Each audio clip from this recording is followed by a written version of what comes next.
ሰላም ጤና ይስጥልን ተመልካቾቻችን እንደምን ዋላችሁ እንደምን አመሻችሁ ከአንከር ሚዲያ ዝግጅት ክፍል ያክብሮ ሰላምታችንን እናቀርባለን የተለያዩ ወቅታዊ መረጃዎችን በመያዝ ወደ እናንተ የምናደርሰው የአንከር መረጃ ክፍለ ጊዜያችን ነው ይዘን የቀረብነው የአማራ ፋኖ ብሔራዊ ኃይል በአሰቃቂ ሁኔታ ህይወቷ ያለፈውን የ19 ዓመት የፋኖ ታጋይን ሁኔታ በተመለከተ መግለጫ ሰጥቷል በመግለጫውም በሰብአዊነት ላይ የሸፈተውን አገዛዝ መታገል የሰው ልጅ ሁሉ ግዴታ ነው ሲል ነው የአማራ ፋኖ ብሔራዊ ኃይል ያወጣው መግለጫ የሚያመለክተው በጉዳዩ ዙሪያ ዝርዝር ነገሮችን መግለጫ ለመስጠትም የፋኖ አመራሮች መዘጋጀታቸውን ሰምተናል። ፋኖ በዓለም ዋሴ ግድያ ዙሪያ ኢትዮጵያውያን ስሜታቸውን እየገለጹ ይገኛሉ። ይህን ጉዳይ ለዓለም አቀፍ የህግ አካላት በጦር ወንጀል የሚያስጠይቅ መሆኑን በመጥቀስ የአገዛዙን ባለስልጣናት የሲቪልም ሆነ ወታደራዊ ባለስልጣናትን በህግ ተጠያቂ እንዲሆኑ ለማድረግ የሚያስችል እንቅስቃሴ መጀመር እንዳለበትም ነው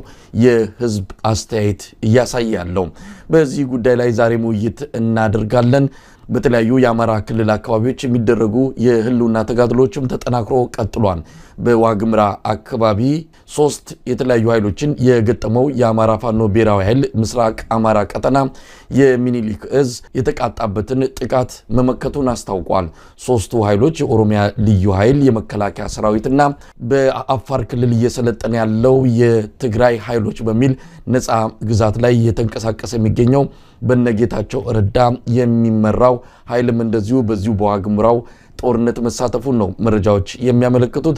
እነዚህ 3 ኃይሎችን ገጥመው ድል ማድረጋቸውንና መመከታቸውን የፋኖ አመራሮች ገልጸዋል።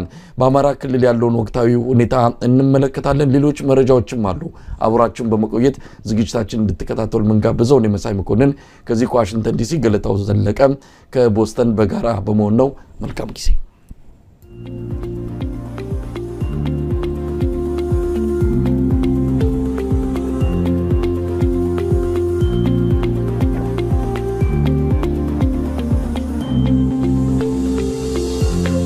ጤና ይስጥልን ገለታው። ጤና ይስጥልን መሳይ እንደምን አመሸህ? እንዴት አመሸህ? እንግዲህ በዚህ በዋሽንግተን ዲሲ አቆጣጠር ማታ ወይ ወደ እኩለ ሌሊት በተቃረበበት ሰዓት ላይ ነው የተገናኘ ነው። እንግዲህ የፕሮግራም በሚተላለፍበት ጊዜ በኢትዮጵያ ዕለተ አርብ ጠዋት ይሆናል ማለት ነው።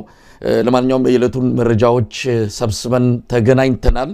ቀደም ሲል ካነሳዋቸው በተጨማሪ የኢትዮጵያን ወቅታዊ ሁኔታ በተለይም ከኢኮኖሚ አንፃር የሚሰሙ ነገሮችንም እንደዚሁ መረጃዎችን ጠቅሰን ሐሳባችንን የምናካፍል ይሆናል። በኢትዮጵያ በተለያዩ አካባቢዎች ህዝባዊ እንቢተኝነት መቀስቀሱ ይታወቃል። ጉዳያቸው የተለያየ ቢሆንም እነዚህ ህዝባዊ እንቢተኝነቶች ምናልባት በዚሁ ተጠናክረው ከቀጠሉ ሀገራዊ በሆነ አጀንዳ ተሰባስበው ነገም ከነገ ወዲያ የአብይ አህመድ አገዛዝን በህዝባዊ እንቢተኝነት ለማስወገድ የሚያስችል ጠንከር ያለ የህዝብ ድምፅ መምጣቱ የሚጠበቅ ነው። እንግዲህ እዚህ መዛም ያለው ነገር አሰባስቦ ወደ አንድ ሀገራዊ አጀንዳ የሚቀይር እንደዚሁ አንድ አካል ያስፈልጋል። እዚህ ላይ መረባረብ ግድ የሚልበት ወቅት ላይ የተደረስን ይመስላል። ገለታ ውስጥ አንዳንድ መረጃዎችን እያነሳን እንቀጥላለን።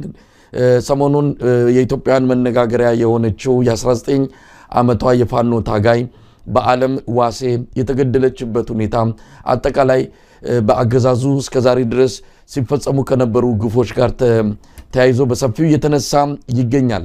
የአብይ አህመድ ሰራዊት ጭካኔ ከልክ ያለፈ መሆኑን የታየበት አጋጣሚ ነው ማለት እንችላለን። ከዚህ በፊትም በርካታ መሰል ግፎች ተፈጽመዋል። ነገር ግን እንደዚህ ብዙዎችን ያስደነገጠ አለ ለማለት የሚያስደፍር አይደለም።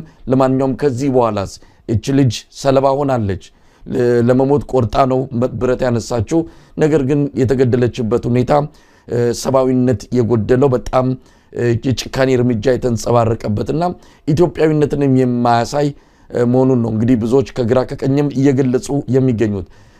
ገለታው በዚህ ጉዳይ ላይ አልተገናኘንም ነበር። እስቲ ስሜት እንዴት ነው? እንዴት ተከታተልከው? እጅግ በጣም ያሳዝናል መሳይ። ያው አዲስ ነገር አይደለም እንደዚህ አይነት ነገር። አብይ አህመድ ከመጣ ጊዜ ወዲህ ነው ይሄንን ባህል የምናውቀው። እንዴት አንድ ህፃን ልጅ እንደዚህ ሆነች ይባላል።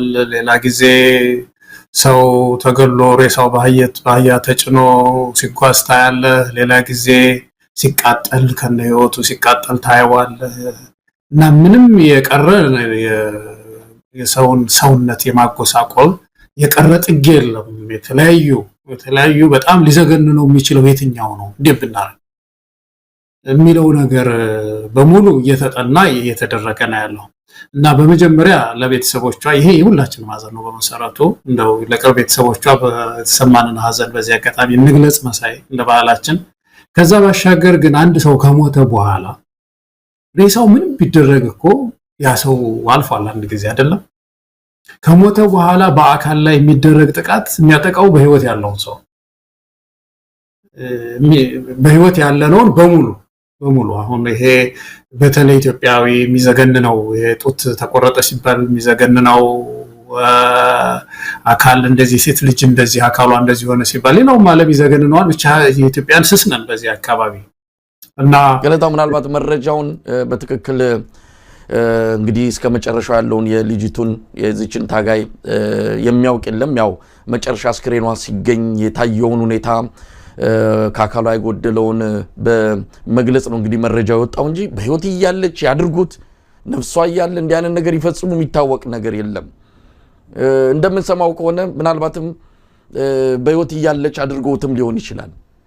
እንግዲህ ይህንን የሚነግረን ምናልባት ከመሃላቸው አንዱ እንደው የመጣው ይምጣ ብሎ ኑዛዜና የሆነ ነገር ውሳኔ ላይ ደርሶ ካልነገረን በስተቀር የመጨረሻውን እንዴት እንደሆነ ምናቀው ነገር የለም።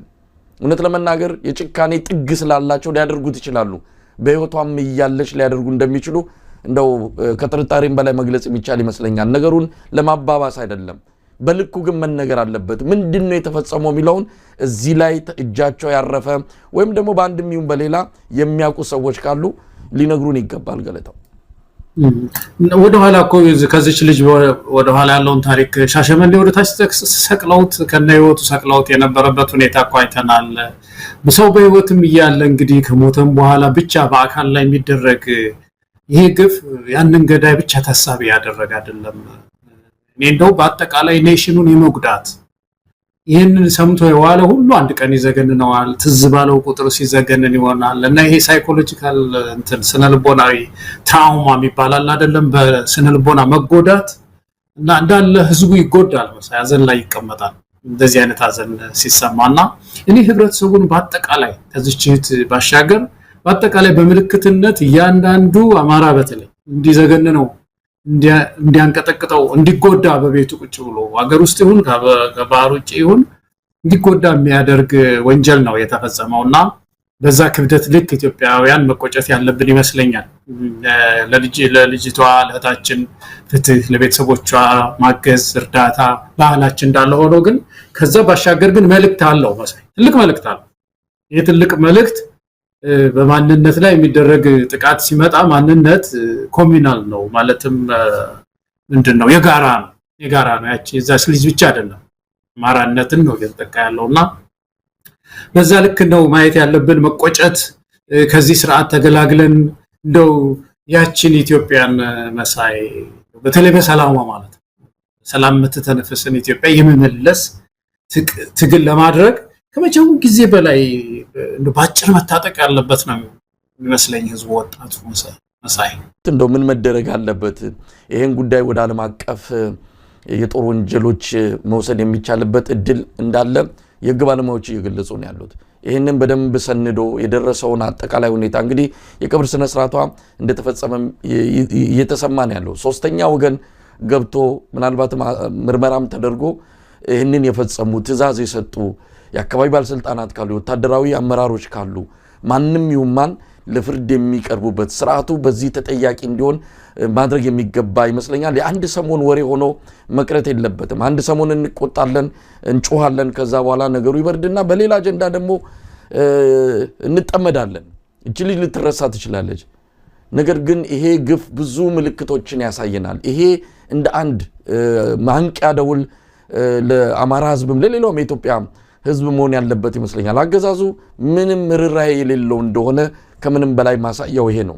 እንደው እስካሁንም ባለው ሁኔታ ወጥቶ እንኳን መግለጫ መስጠት አልቻለም። እንደዚህ ነው የሆነው በሚል ምናልባት እጁ እንኳን ከሌለበት በዚህ ጉዳይ ላይ ተጠያቂ የሆኑ አካላትም ካሉ የራሱ ወታደሮችም ይህንን ግፍ ፈጽመው ከሆነ በቶሎ ለህዝብ ጥያቄ መልስ መስጠት አለበት። ህዝብ እየተቆጣ ነው።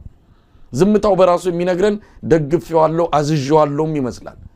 ስለዚህ ገለታው ምንድነው መደረግ ያለበት? በቀጣይ የህግ ባለሙያዎች ኢትዮጵያውያን በመላው ዓለም የሚገኙ ይህንን ጉዳይ በዝምታ ማለፍ የለባቸውም። ይሄ ጦርነት ጉዳይ አይደለም። አንዳንዴ የአገዛዙ ምንድነው ዲጂታል አርሚው ዲጂታል ሚሊሻው የሚናገሩና የሚጽፈውን እውነት ለመናገር ከድርጊቱ በላይ የሚያምነው አሁን ይሄው ነገር ከሆነ በኋላ ጦርነት አይደለም ወይ ገጥመን የሚል ነገር ያነሳሉ። አዎ መግጠምማ ገጥመናል ብለዋል ፋኖቹም።